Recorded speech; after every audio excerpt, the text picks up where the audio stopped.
11 Stoic principles to unlock your maximum potential. Stoic mindset. You are not exhausted because life is too hard. You are exhausted because too much of your strength is being wasted on inner disorder, on hesitation, on distraction, on moods that keep changing your direction, on habits that quietly betray the future you claim to want. This is the truth most people avoid for years. They keep saying they want more from life, more clarity, more discipline, more peace, more purpose, more power. But they keep living in a way that makes all of those things impossible. They want a stronger life while remaining mentally divided. They want greatness while protecting comfort. They want transformation while still obeying the part of themselves that fears discomfort more than it desires growth. That is why so many capable people remain stuck, not because they lack intelligence, not because they were born too late, not because the world gave them too little. They remain stuck because they never built authority over their own inner world. Their attention is weak, their emotions are in command. Their discipline depends on mood. Their self-respect rises and falls with temporary feelings. And without realizing it, they spend years waiting for a version of themselves to appear that can only be built through the very resistance they keep avoiding. Stoicism begins where excuses end. It does not flatter you. It does not tell you that your potential will unfold automatically if you just believe in yourself more. It tells you something much harder and much more liberating. Your life changes when your conduct changes. Your future changes when your standards stop negotiating with your impulses. Your mind becomes powerful when it stops obeying every feeling that enters it. This is why the Stoics still speak with force across centuries, because they understood what modern people keep trying to escape. A man can lose to life long before life defeats him.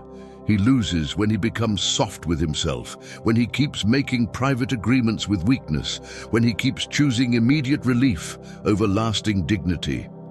Marcus Aurelius knew this. He was not writing as a man untouched by burden. He wrote while carrying war, responsibility, illness, betrayal, and the constant pressure of leadership. Yet his message did not become softer because life was difficult. It became sharper. Govern yourself. Correct yourself. Do not waste time imagining what a stronger person looks like. Become one. Epictetus knew it too. A man is not free if he cannot command his own mind. Seneca knew it. Life is long enough if you stop throwing it away. The Stoics were never concerned with helping people appear powerful. They were concerned with building a soul that could stand upright under pressure. That is what this video is about. Not surface motivation, not empty inspiration, not the fantasy of becoming extraordinary while remaining unchanged. This is about the principles that unlock real potential by forcing you back into alignment with your highest nature. Not the nature that seeks applause, the nature that seeks truth. The part of you that is tired of delay, tired of self-betrayal, tired of knowing what must be done and still living beneath it. Because deep down, most people already know the problem. The issue is not ignorance. The issue is lack of self-command. So if there is a part of you that knows you were meant to live with more discipline, more clarity, more restraint, more courage, then stay with me. Because these principles are not meant to entertain you. They are meant to confront you, to strip away illusion, to expose where your strength is leaking, to show you that your greatest obstacle may not be the world around you, but the habits of mind within you. And once you see that clearly, everything changes. Because then the question is no longer whether you have potential. The question becomes whether you are finally ready to stop living against it, stop negotiating with your lower self. That is where wasted potential truly begins. Not in failure, not in bad luck, not in a lack of talent. It begins in those silent moments when you know exactly what must be done and still choose what is easier, softer, more comfortable, more immediate. That is the fracture. It is not that you do not know the path. It is that too often you keep handing power to the part of you that wants relief instead of growth. Most people think their greatest enemy is outside them. They blame distraction, pressure, difficult people, lack of opportunity, the speed of modern life. But Stoicism forces a harder truth into the light. The first enemy is within. It is the version of you that always has an excuse ready, the version that says, tomorrow, the version that wants discipline without discomfort, respect without sacrifice, transformation without friction. Marcus Aurelius did not write to impress the world. He wrote to correct himself. He understood that dignity is built when the soul refuses to betray what reason has already made clear. That is why your potential remains locked, not because you are incapable of greatness, but because you keep making private deals with weakness. You say you want mastery, but negotiate with laziness. You say you want peace, but keep feeding chaos. You say you want a stronger life, but protect the habits that keep you small. The tragedy is not that people fall. The tragedy is that they cooperate with what makes them fall. And after enough repetitions, that cooperation starts feeling like identity. Epictetus taught that no man is free if he is not master of himself. That is not poetry. It is a diagnosis. If your moods command your actions, you are not free. If your impulses overrule your principles, you are not free. If comfort decides your future, you are not free. The Stoic path does not begin with motivation. It begins with command. It begins the moment you stop asking yourself what you feel like doing and start asking what is right to do. Modern people are often trained to worship emotion. If they feel inspired, they move. If they feel tired, they stop. If they feel uncertain, they hesitate. If they feel uncomfortable, they retreat. But feelings are unstable rulers. They shift with fear, appetite, memory, ego, and fantasy. Stoicism calls you back to something firmer: reason, character, conscious action. That is how inner power is built. Not by waiting until the mind becomes easy, but by acting with integrity when the mind becomes difficult. Every time you resist your lower self, even in something small, you rebuild authority. Every time you get up when comfort tells you to stay down, you prove that weakness does not have the final word. Every time you hold your tongue instead of reacting, focus instead of escaping, persist instead of complaining, you create evidence that you can be trusted by yourself. And once a person stops trusting his own word, his confidence begins to rot from the inside. Your lower self does not need to destroy you dramatically. It only needs you to keep obeying it in small ways. Delay the task, break the promise, skip the effort, avoid the silence, chase the easy pleasure, give in one more time. That is how a powerful life is slowly dismantled from within, not in one collapse, but in 1,000 quiet surrenders. The Stoic becomes strong by becoming less divided. He ends the argument between what he knows and what he does. He stops bargaining with weakness. And when that happens, potential stops being an abstract idea. It becomes visible in posture, in speech, in restraint, in consistency. It becomes real. Build a mind that obeys you. This is where real power begins. Not in being admired, not in being talented, not in being full of plans. Power begins when your mind stops dragging you in 10 different directions and starts moving under command. Most people live as prisoners of mental noise. One moment they are determined, the next they are distracted.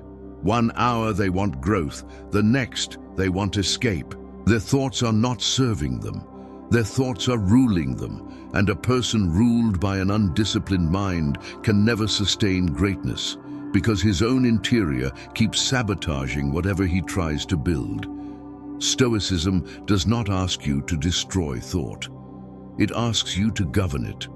Marcus Aurelius knew the mind becomes dangerous when left unattended, not because it is evil, but because it drifts toward fear, toward vanity, toward resentment, toward fantasy, towards self-pity. It manufactures suffering before suffering even arrives. It replays insults. It imagines failure. It exaggerates uncertainty. Then the person mistakes that inner disorder for reality. The Stoic makes a sharper distinction. There is the event itself, and there is the judgment you place upon it. Your suffering often begins not in life, but in interpretation. That is why a trained mind is one of the greatest forms of wealth. A trained mind does not believe every thought that enters it. It examines, it filters, it chooses, it asks, is this true, is this useful, is this worthy of governing my next action? That pause is where freedom lives. Look closely at how many lives are controlled by mental habits no one else can see. A person tells himself he is behind, so he moves through the day with hidden panic. Another tells herself she is not enough, so every opportunity feels threatening. Someone else keeps repeating that life is unfair, so bitterness becomes a permanent lens. These are not harmless thoughts. They become architecture. They shape posture, choices, relationships, and even what a person believes he deserves. Epictetus taught that people are disturbed not by things, but by their judgments about things. That truth gives responsibility back to the individual. You may not control every circumstance, but you are not helpless before your interpretation of it. You may not control the insult, but you control whether it enters your identity. You may not control the obstacle, but you control whether it becomes an excuse or a sharpening stone. That is the work. Quiet, demanding, invisible, and powerful. An obedient mind is built through correction. You catch the thought that weakens you and refuse to let it mature into belief. You notice the impulse to panic and replace it with observation. You feel anger rising and choose distance before reaction. You sense distraction pulling at you and return to the task without drama. This is how self-command is formed. Not through one grand breakthrough, but through hundreds of refusals to let the mind become your master. The modern world profits from your lack of control. It is designed to capture attention, provoke emotion, trigger comparison, and break concentration. If you do not train your mind, something else will gladly train it for you. That is why so many people feel exhausted without understanding why.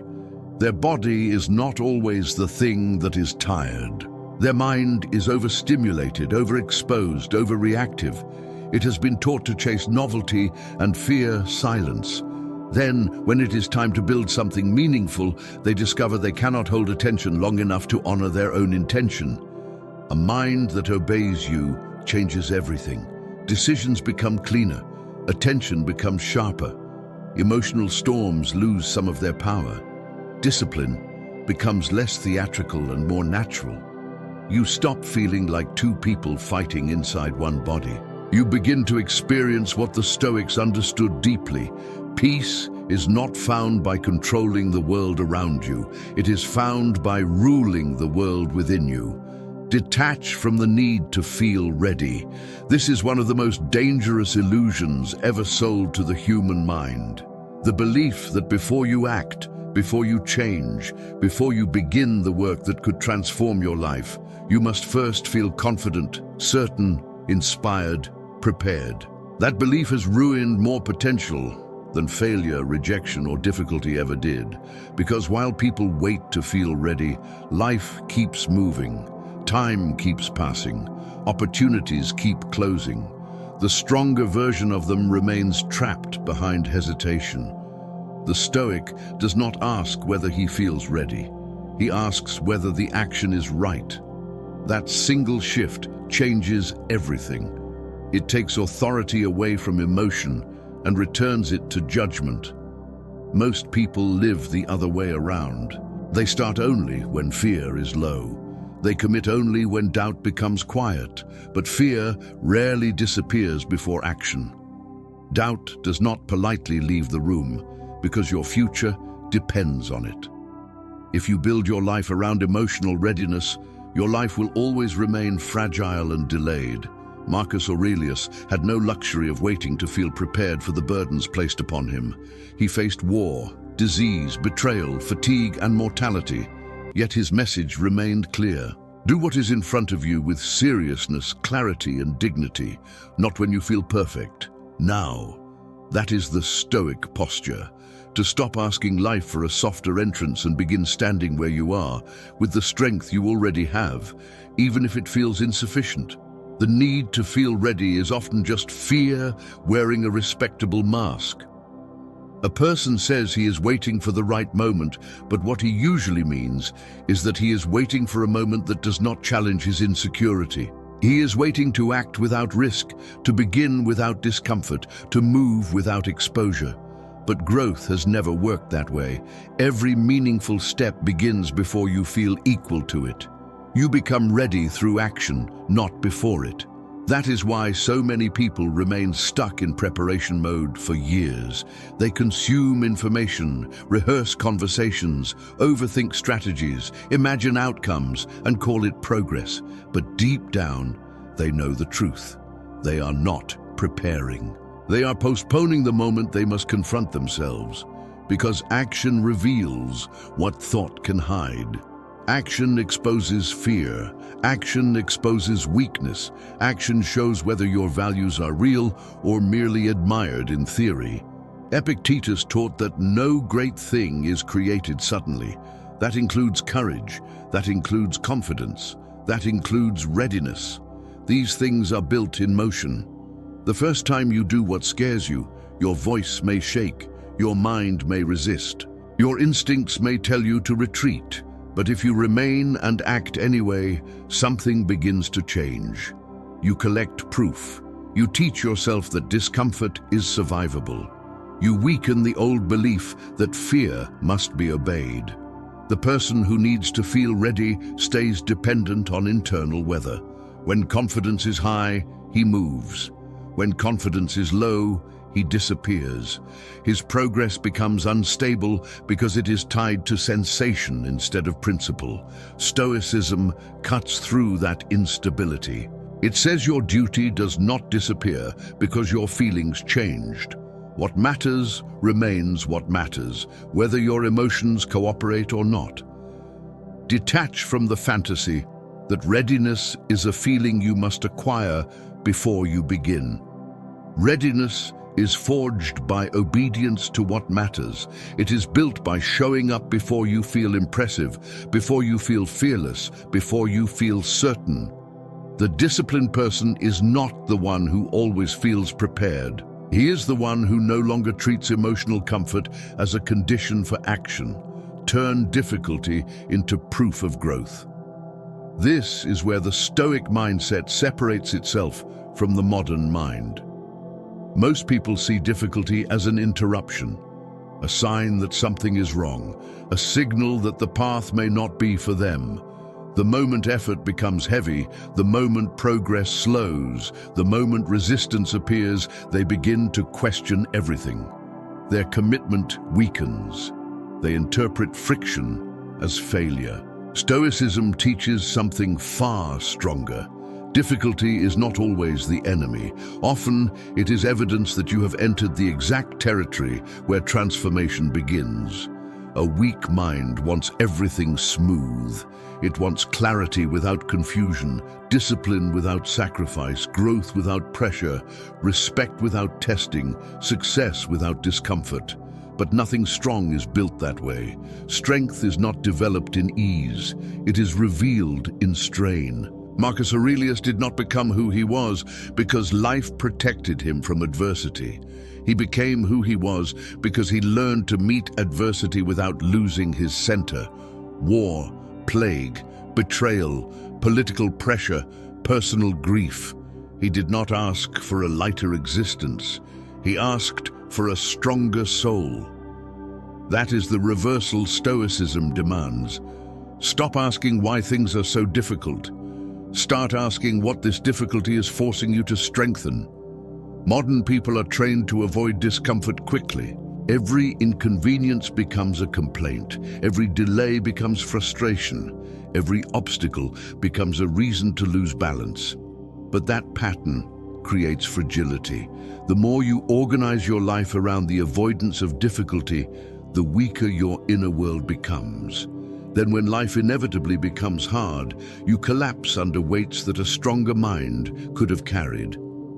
Epictetus taught that circumstances do not make the man, they reveal him.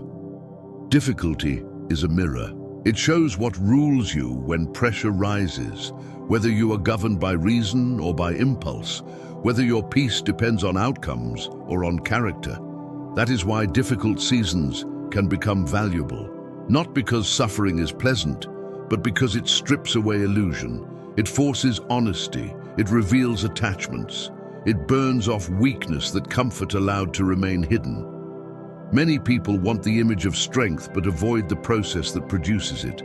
They want to be resilient, but not tested, calm, but never provoked, disciplined but never tempted, focused but never challenged. This is fantasy. A muscle that is never resisted does not grow. A mind that is never challenged does not deepen. A character that is never tested remains unproven even to itself. The Stoic question is not, how do I escape this as fast as possible? The Stoic question is, what part of me is this trying to train? Maybe pressure is teaching endurance. Maybe uncertainty is teaching presence. Maybe frustration is teaching restraint. Maybe the setback is revealing where your discipline was still dependent on quick results. Once you stop seeing difficulty as insult and start seeing it as instruction, your relationship with life becomes stronger. Growth often feels like loss at first, the loss of ease, the loss of old identity, the loss of emotional dependence, the loss of excuses. That is why so many people retreat when real change begins. They do not realize that the discomfort they feel is often the sound of weakness leaving. Stop feeding the fantasy version of yourself. This is one of the most invisible forms of self-sabotage because it often feels productive while quietly keeping you weak. A person imagines the disciplined version of himself, the calm version, the focused version, the admired version, the powerful version. He thinks about that version often. He feels inspired by it. He begins to identify with it in private. But then the day arrives, the work appears, the discomfort begins, and he returns to the same habits that keep that imagined self forever out of reach. That is the trap. He falls in love with the image of who he could become while refusing the friction required to become it. The modern world makes this worse because it rewards appearance more quickly than substance. You can talk like a disciplined person, post like a focused person, quote wisdom like a self-mastered person, and still be inwardly ruled by distraction, vanity, inconsistency, and emotional dependence. Stoicism cuts through that illusion. It does not ask who you imagine yourself to be. It asks what your actions reveal repeatedly when no one is watching. That is the real self. Not the self you describe, not the self you hope to become someday, the self you train through behavior. Marcus Aurelius constantly pulled himself back from performance into practice. He did not write to decorate his image. He wrote to correct his mind. Stoic philosophy has weight because it is not concerned with looking wise. It is concerned with living in a way that would still hold if all admiration disappeared.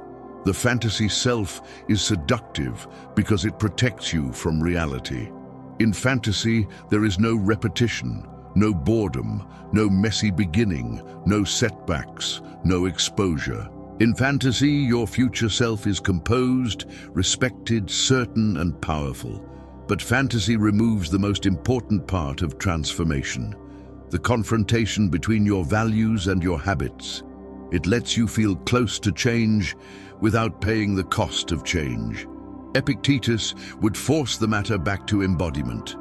Do not explain your philosophy, live it. That is where many people lose momentum. They admire strength, but not the repetition that builds it. They admire clarity, but do not want enough silence to hear how divided they are. They admire discipline, but still negotiate with appetite. They admire peace, but continue feeding overstimulation, ego, and emotional indulgence. That creates a hidden pain. The pain of sensing greatness in theory while repeatedly failing to meet yourself in practice. You begin carrying two identities at once, the imagined self and the practiced self. One promises excellence, the other reveals compromise. Unless that contradiction is resolved through action, it produces shame. Seneca warned against self-deception because it corrupts judgment at the center. If you keep rewarding yourself mentally for what you have not yet earned, you weaken the hunger that should be driving you into practice. Life does not move according to your preferred self-concept. It moves according to repeated action. So break your attachment to the image. Return to the evidence. Stop asking who you want to be and start asking what you are reinforcing daily. Are you training focus or scattering it? Restraint or indulgence? Courage or avoidance? Integrity or self-betrayal? Let go of the fantasy, not because your highest self is impossible, but because you respect that self too much to keep insulting it with empty admiration. Protect your energy from the unnecessary. This is not a soft principle. It is ruthless, because most people are not drained by what is essential. They are drained by what should have been removed long ago. Unnecessary conversations, unnecessary reactions, unnecessary explanations, unnecessary comparisons, unnecessary noise, unnecessary emotional entanglements, unnecessary mental rehearsals about things that do not deserve that much space in the mind. And then they say they feel tired, unfocused, disconnected from purpose. But the truth is simpler. Their strength is leaking into places that were never worthy of it. Stoicism does not teach indifference to life. It teaches discipline about what you permit into your inner world. Marcus Aurelius understood that a human being can be worn down not only by major catastrophes, but by the constant erosion of attention. One irritation here, one pointless argument there, one more surrender to vanity. One more hour given to what leaves the soul thinner instead of stronger. The modern world is built to scatter you. It competes for your attention every minute. It pulls at your emotions, invites comparison, provokes reaction, and rewards impulsive engagement. If you do not consciously defend your mind, your energy will be consumed by whatever is loudest, not by what is highest. That is one of the tragedies of our age. People lose their force before they ever direct it. Epictetus would return you to the essential question. What is under your control? Your attention is, your judgment is, your willingness to engage or disengage is. Yet many people give these things away constantly. They hand their peace to other people's opinions. They hand their focus to every interruption. They hand their emotional state to whatever happens to provoke them. Then they wonder why they feel weak. Weakness is not always a lack of effort. Sometimes it is bad allocation. You are not empty because you have no strength. You are empty because your strength has been poorly guarded. The first solution is often subtraction. Remove what feeds fragmentation. Remove what keeps stirring the mind without deepening it. Remove what demands emotional labor without adding wisdom, love, or necessity. Seneca said that to be everywhere is to be nowhere. A person can be mentally present in 100 places and faithful to none of them. Thinking about messages while working, about work while resting, about what others are doing while neglecting what he must become, that divided condition weakens the soul. It makes attention shallow and action inconsistent. And because potential requires concentration, every unnecessary demand on your focus becomes a tax on your future. Protecting your energy means becoming less available to what weakens you. Not every thought deserves your attention. Not every opinion deserves a response. Not every irritation deserves emotion. Not every misunderstanding deserves correction. There is enormous power in refusing to spend yourself on what does not align with your values, your purpose, or your peace. Many people also waste enormous energy carrying what was never theirs to carry. the moods of others, the expectations of others, the unresolved chaos of others. Stoicism teaches compassion without surrender. You can care without collapsing. You can support without absorbing. This is not selfishness, it is stewardship. If your attention shapes your life, then what you protect it from matters just as much as what you give it to. End the inner civil war. This is where many lives lose their force, not because the person lacks intelligence or ambition, but because there is a quiet conflict inside that never truly stops. One side wants growth, clarity, order, self-respect. The other wants ease, escape, approval, and relief. One side seeks truth, the other seeks comfort.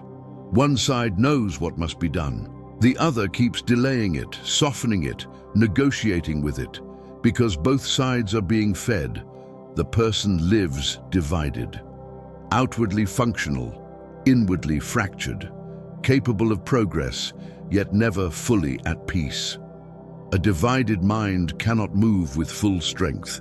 It wastes energy arguing with itself. It says one thing and does another. It declares standards and then betrays them in private. Over time, this does not merely slow progress, it damages identity. Every repeated contradiction teaches the soul a lesson. It teaches that your word is unstable, that your values are negotiable, that your intentions are emotional, but not reliable. This is why many people feel heavy even when nothing dramatic is happening. They are carrying the fatigue of self-contradiction. Marcus Aurelius constantly called himself back to unity, not comfort, not image, unity. To be one person inwardly and outwardly, to let reason and action belong to the same center. There is something deeply exhausting about knowing the truth while continuing to live against it. It creates friction in the soul, a hidden shame, a quiet irritation, a sense that no matter how much you speak about growth, some part of you knows you are still not standing where you should be. This inner division appears in subtle ways. A person says peace matters, but keeps feeding resentment. A person says discipline matters, but protects the habits that weaken him. A person says focus matters, but lives in constant distraction.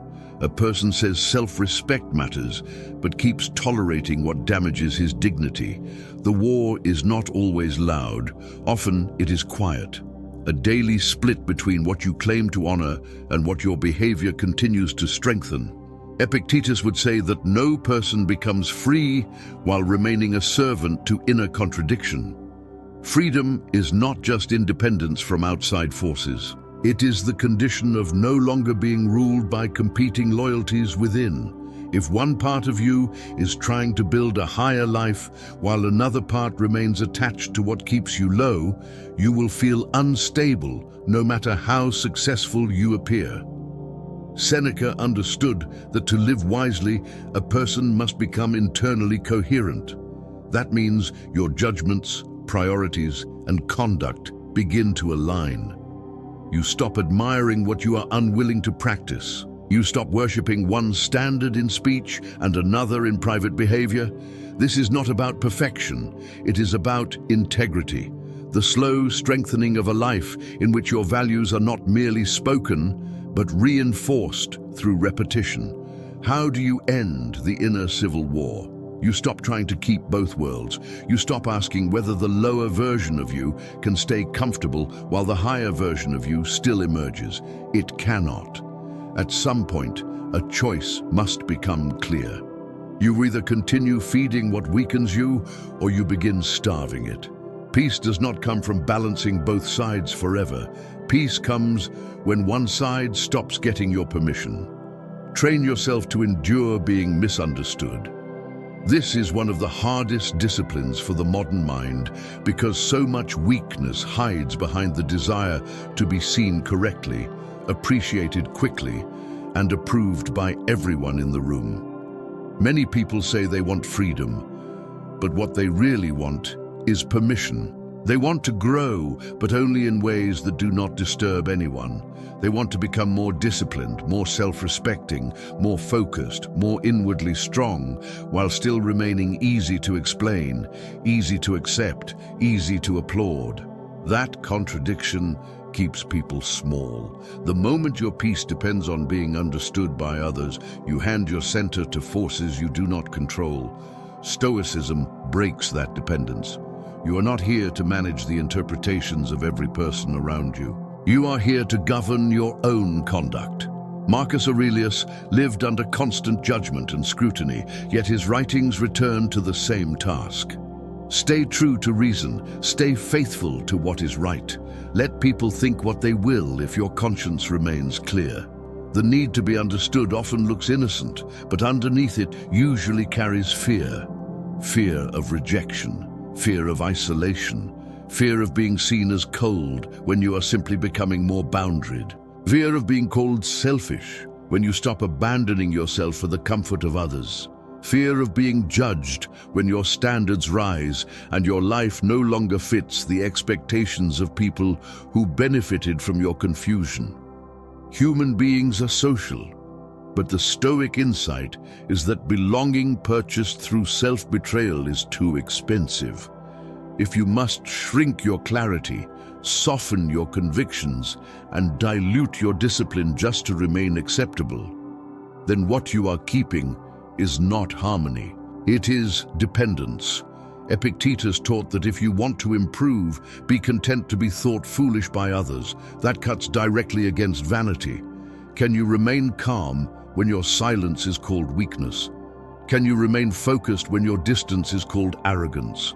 Can you remain disciplined when your restraint is called coldness? Can you remain faithful to your path when others project motives onto you that have little to do with truth?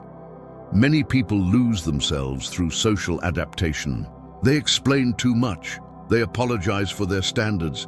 They soften what must be firm. They stay available when they should withdraw. They keep performing emotional accessibility when what they really need is silence, distance, and focus. Over time, that constant adjustment creates exhaustion because pretending is expensive. Seneca understood that a wise person must be willing to stand apart without becoming bitter. Enduring misunderstanding is not about becoming hostile. It is about becoming anchored enough that false interpretations no longer decide your worth. You do not need to fight every narrative. You do not need to prove your heart to people committed to seeing only what flatters their assumptions. Sometimes the strongest thing you can do is remain steady and let time expose what explanations never could. The stronger you become, the less available you often are for chaos, shallow validation, emotional games, and endless compromise. People who only knew your weaker boundaries may interpret your clarity as rejection. People who depended on your confusion may call your discipline selfish. This is part of the cost of growth. Not everyone will understand the version of you that emerges from self-respect. If you are not prepared for that, you may sabotage your own progress just to remain emotionally legible to people who preferred the older you. Measure yourself by character, not mood. This is where inner stability becomes real. Many people still live under the rule of emotional weather. If they feel strong, they believe they are progressing. If they feel weak, they assume they are failing. If they feel inspired, they trust themselves. If they feel tired or heavy, they begin to question everything. Their identity rises and falls with passing states, and because moods are unstable, their self-respect becomes unstable too. Stoicism refuses to grant moods that much authority. A mood is a condition, not a verdict. It is a passing atmosphere in the mind, not the truth of your character. Marcus Aurelius did not treat emotional fluctuation as command. He treated it as something to observe, endure, and govern. He knew that the value of a person is not revealed by how easy it feels to be disciplined on a good day.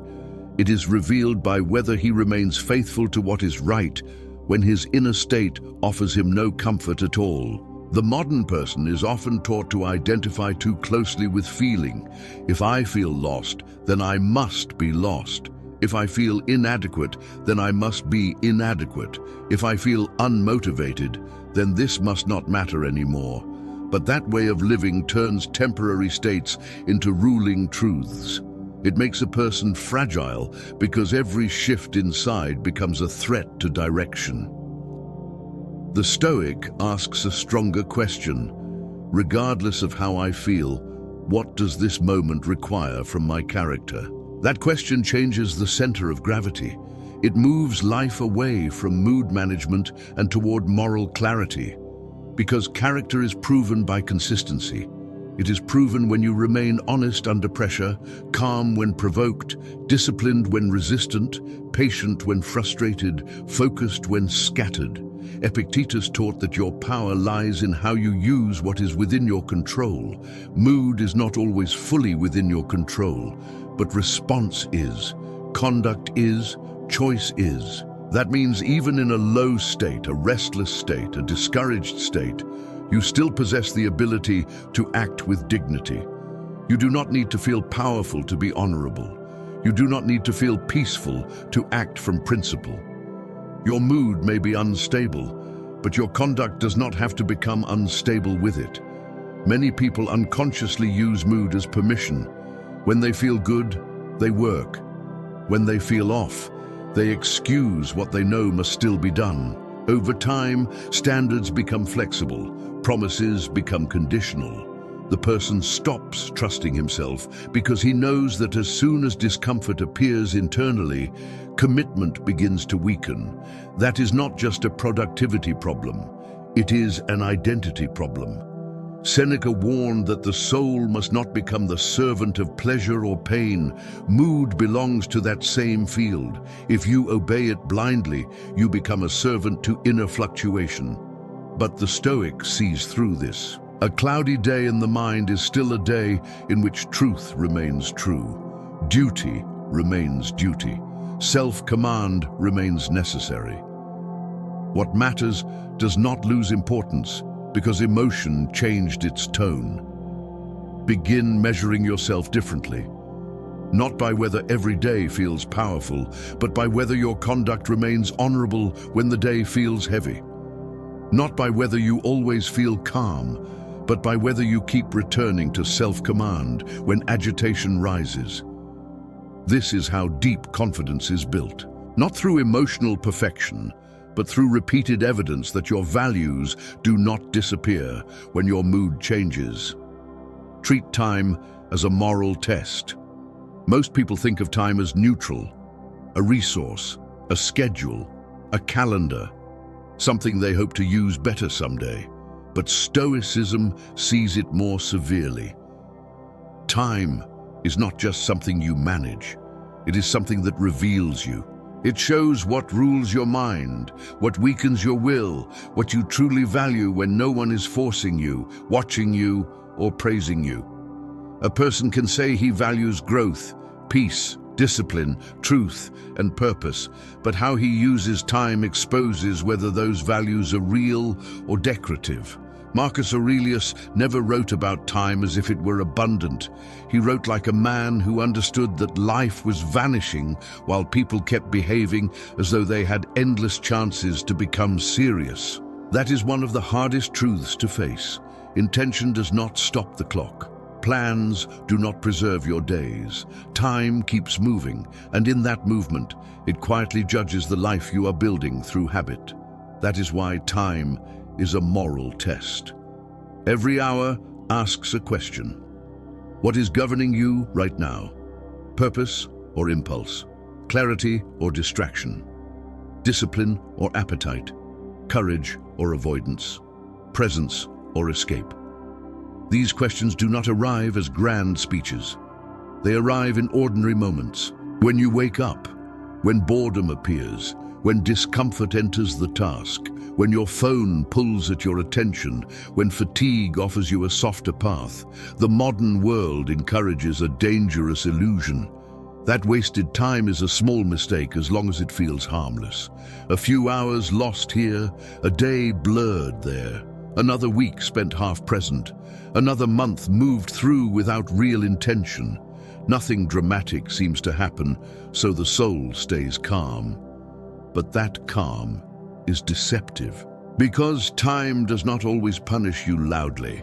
Often, it punishes you silently, through stagnation, through dull regret, through the growing distance between the person you speak about becoming and the person your days are actually producing.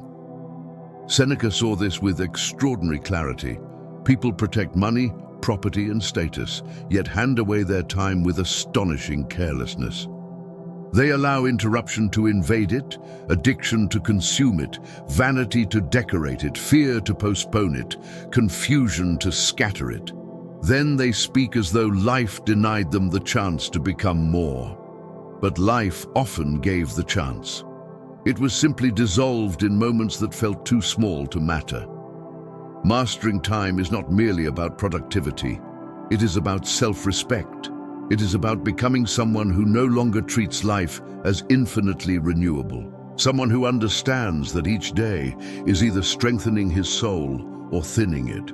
You may not control how long you live, but you do control whether your hours belong to what matters or to what weakens you. Stoicism does not teach frantic living. It teaches intentional living. The solution is not to fill every minute with restless effort. The solution is to stop living unconsciously. Every day is shaping you. Every repeated use of time is training your nature. You are becoming someone through your hours, whether you mean to or not. The question is whether that someone is moving toward greater depth, order, and integrity, or toward fragmentation, softness, and regret. Become someone you can respect in silence.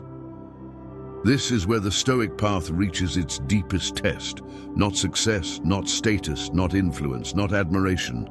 Silence. The moment when the noise disappears, the performance ends, the audience is gone, and you are left alone with the truth of who you have become. That is where a life reveals its real condition. Many people can appear impressive in public. They can speak well, present strength, display intelligence, and create the image of discipline. But silence removes the costume.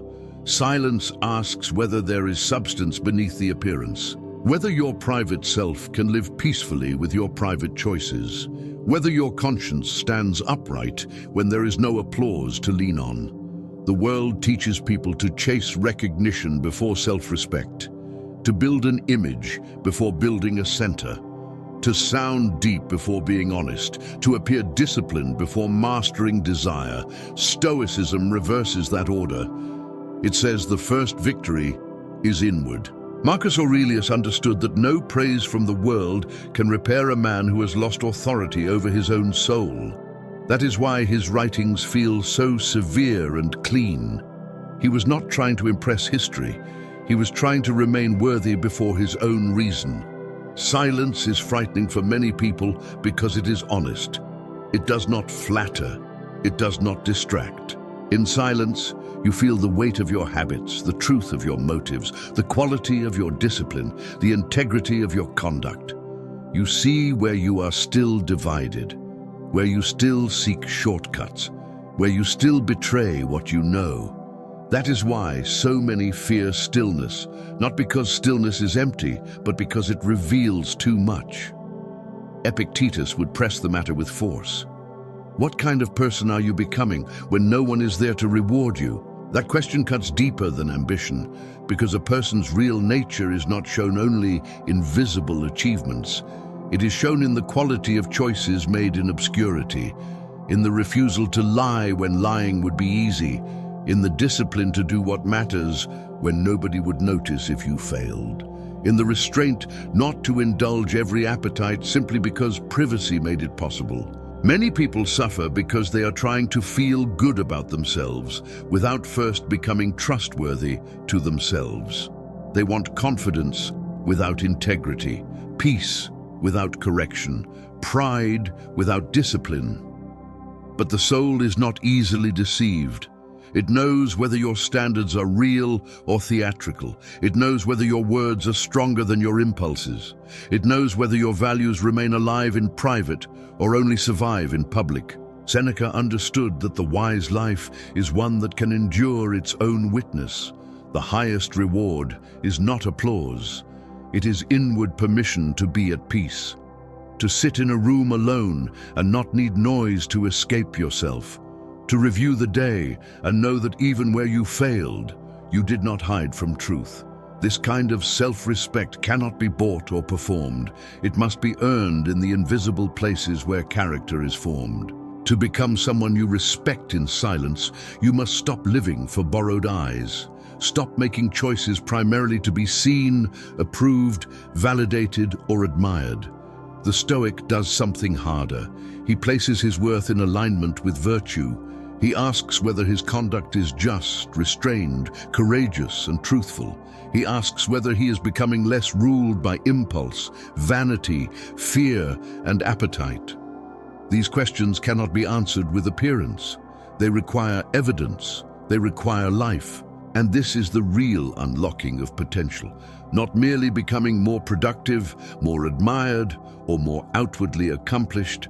It is becoming internally integrated, a person whose actions and values no longer pull apart, a person whose days reflect what his words once only praised, a person who can endure difficulty, resist distraction, stand without approval, and use time with seriousness because he has finally built something the world cannot easily take from him: inner authority.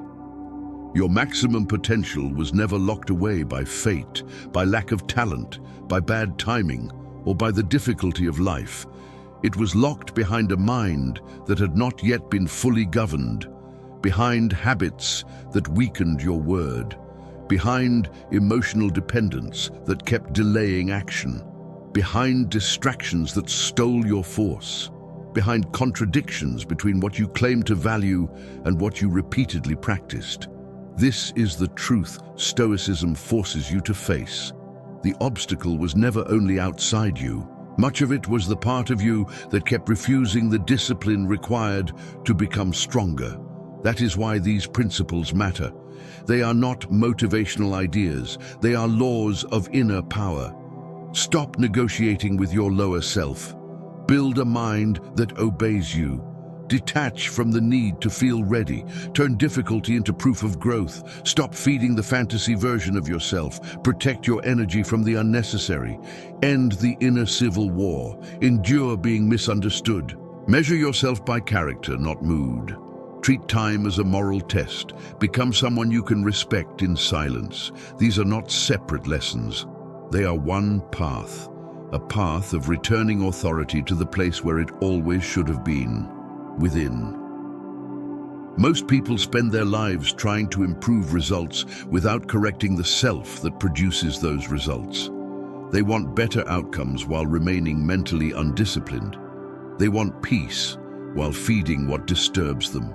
They want respect while tolerating what weakens their dignity. They want transformation while protecting the habits that keep them average. But no external victory can compensate for inner disorder. No applause can replace self-respect. No image can heal a divided soul. Stoicism offers something deeper than success. It offers command, the kind of command that allows a person to stand firm when moods shift, when others misunderstand, when life becomes hard, and when comfort invites surrender. This is what makes a human being formidable. Not intensity without direction, not confidence without evidence, not ambition without restraint. What makes a person powerful is the quiet strengthening of character over time. The ability to do what is right without needing perfect emotion. The ability to remain steady without constant reassurance. The ability to act with dignity when no one is watching. So if there is a part of you that knows you were meant for more, Do not feed that part with fantasy alone. Feed it with action. Feed it with correction. Feed it with discipline. Feed it with silence when silence is needed. With courage when discomfort appears. With honesty when your ego wants escape. And with consistency when your mood tries to pull you off the path. Your potential is not hiding. It is waiting for alignment. It is waiting for the day your habits begin to match your standards. It is waiting for the day your character becomes stronger than your excuses. If this message spoke to the part of you that refuses to stay weak, subscribe to the channel. This is where we sharpen the mind, strengthen the character, and learn how to live with clarity, discipline, and inner authority. And in the comments, write this: I will rule myself before I try to rule my life.